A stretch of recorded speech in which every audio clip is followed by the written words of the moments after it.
Hello, bonjour, and ahoy, and welcome to a special recording from the 2025 GLOBSEC Tatra Summit. I'm Roger Hilton, coming to you from GLOBSEC Tatra.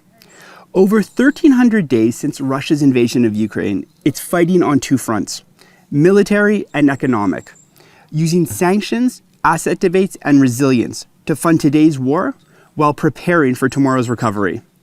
That fight and recovery are familiar topics for Alex Kava, Ukrainian Deputy Minister of Finance of Ukraine. Alex has been working in the public sector of Ukraine for over 10 years with a focus on infrastructure development, investment, and public finances. Currently, as Deputy Minister, his area of direct competencies include budgeting for Ukraine's recovery project, supporting key sectors of the economy, financing infrastructure and transport development, and managing expenditures for CO2 emissions decreasing. Deputy Minister, thank you so much for joining us here at GLOBSEC Tatra. Thank you, Roger. Alex, let's jump right into it about Ukraine's financial needs and Russia's assets. The topic of the day, what to do with Russia's frozen assets, has dominated headlines across Europe. At the moment, there's a lack of consensus on the best way forward, with ECB President Christine Lagarde stating that seizing the cash would deter other countries from holding the euro as reserves, while Commission President Ursula von der Leyen is of the position that the assets be used as reparations loan to Ukraine. With so much diverse opinion on the topic, the best way forward might be unclear. From your perspective, what is the most effective way to operationalize Russia's frozen assets without undermining financial system stability and the credibility of the euro? Actually, Ukraine is continuing to fight, and when we were preparing the state budget for the year 2025, we had the plan, because we have 3-year planning, that in the year 2026 the war will end. Unfortunately, the war continues, and now the key scenario for Ukraine for the next year is that war continues and demand for financing will be high. As of now, we estimate the uncovered deficit of the state budget for next year almost $24 billion.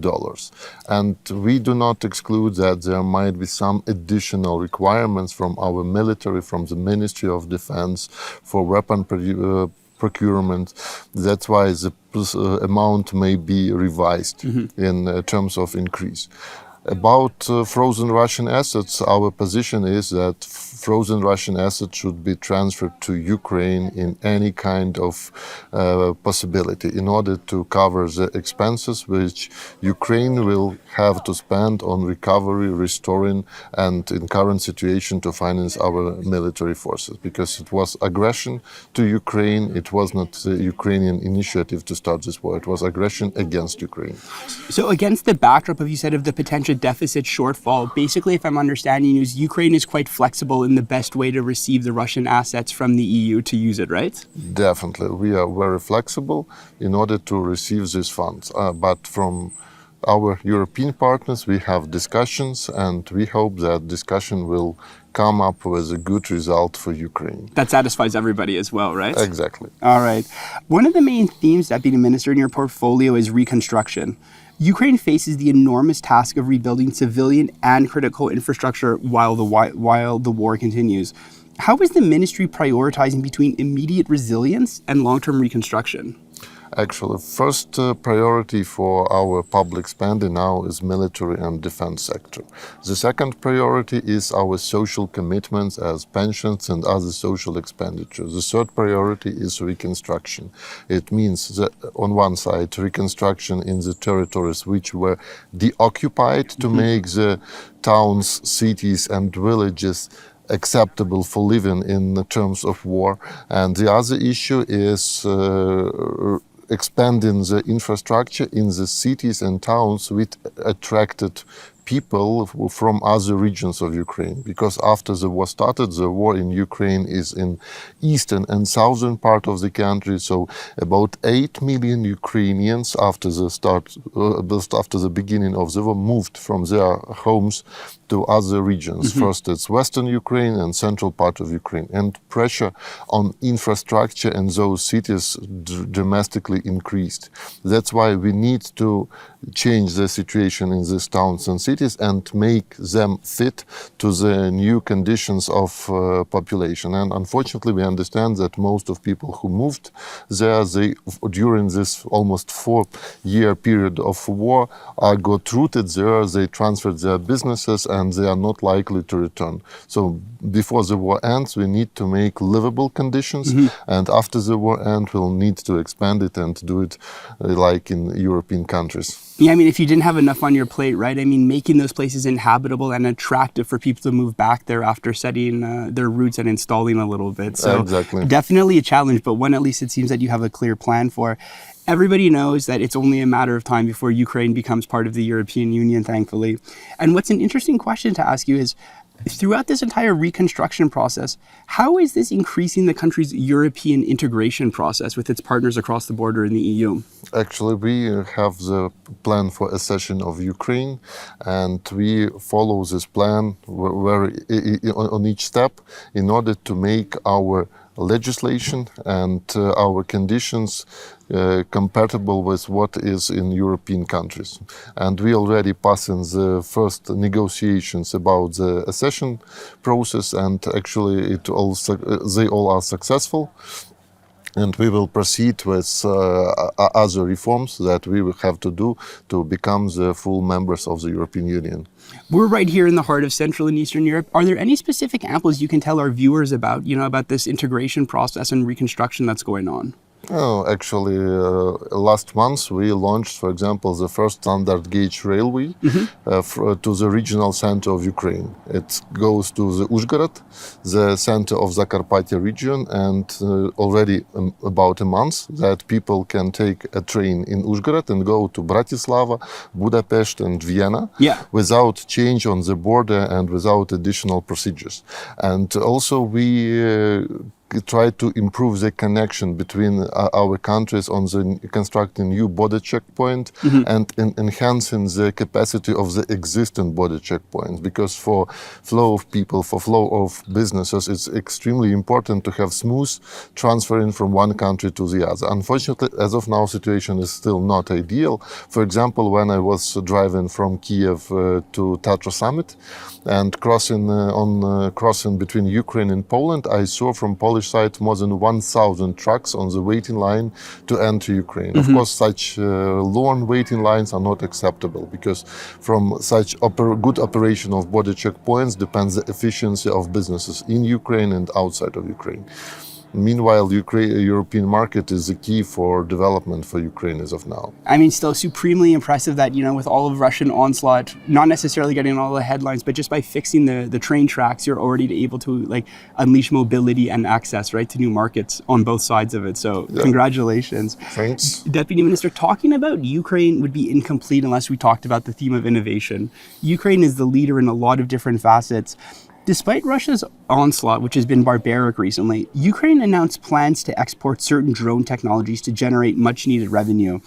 Denmark has already committed, which was the first to buy Ukrainian-produced drones and weapons amounting to 870 million euros, with other NATO allies in the queue waiting to get their hands on this technology and expertise.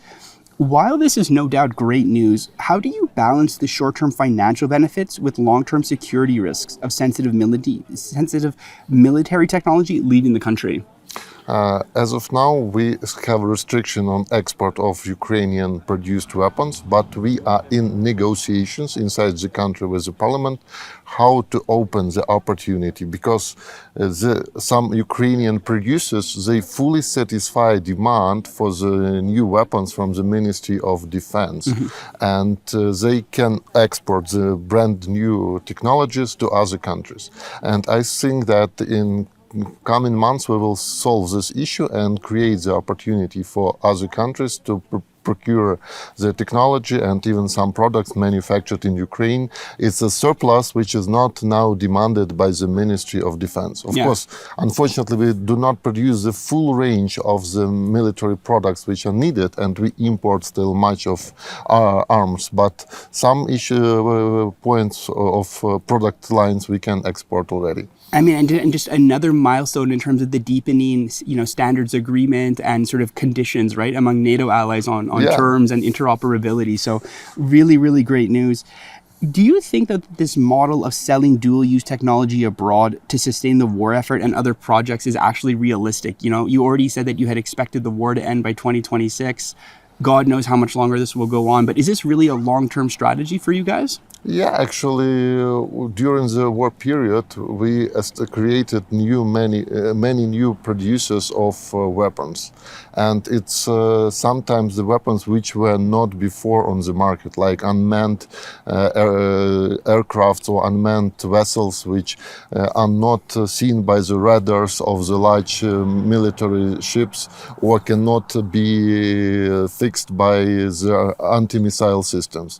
And Ukraine will be able to export this product because the war in Ukraine showed that the war traditions changed significantly, and approaches which people thought as a military strategies 5 years ago are now not operational. The Ukrainian war showed that in modern conditions, war is something completely different. So all countries which want to protect themselves, as well as the NATO states, they have to understand how to protect themselves if any aggression happens. I mean, just phenomenal developments under everything. Across the world, as we've seen, Ukraine has a lot of friends, and we're going to end here on global partnerships, Deputy Minister. Beyond aid that's given, you know, from all of its supporters, what concrete steps can Ukraine take to integrate into global value chains and attract investors who may be hesitant during wartime? We are open for foreign direct investment, and we have the precedents that some companies are coming to Ukraine, investing their funds despite the war is undergoing. And the key position is that, for example, the war will end and reconstruction will start more active. And those companies who will be on the Ukrainian market at that point, of course, they will have the highest benefit from reconstruction. That's why many companies, especially in construction materials, they are already investing, they are opening the plants, new capacities in Ukraine. Also, Ukrainian agricultural and food processing, they are developing despite the war, despite some part of our fields are still occupied, but the remaining territory are very active, and new plants in food processing also appear, and Ukraine suggests to the global market new, more highly value-added products than those which were exported before. I mean, what a way to end the podcast. Despite the war, Ukraine is developing and innovating, right, Deputy Minister? Exactly. I mean, just unbelievable stuff going on right now. But it's a part of war, unfortunately, because on one side the war is on battlefield, but the other war on the economy, because economy should be operational, businesses should pay the taxes, because those taxes help us to be resilient and to be active in the war. Yeah. Well, as you said, I mean, against all the odds, you have still stood up on the battle line. The economy is still standing. You've had issues also with the grain and the Black Sea that have been moving. So hopefully with more support and continued Ukrainian innovation, the sky's the limit really for what they can attest to, and eventual membership both in NATO and the EU. So Deputy Minister, on that note, any final remarks from the 2025 GLOBSEC Tatra Summit? Actually, very nice discussion about the future of our world and how to keep competitive despite all problems which arose in our region and globally. Yeah, well, hopefully together we can solve all the problems and be fit for purpose on a competitive front with technology. Deputy Minister, on behalf of GLOBSEC, the efforts of your country remain a beacon of hope in quite a bit of darkness for everybody. So, Slava Ukraini, and thank you so much, Deputy Minister. Thank you very much, Roger.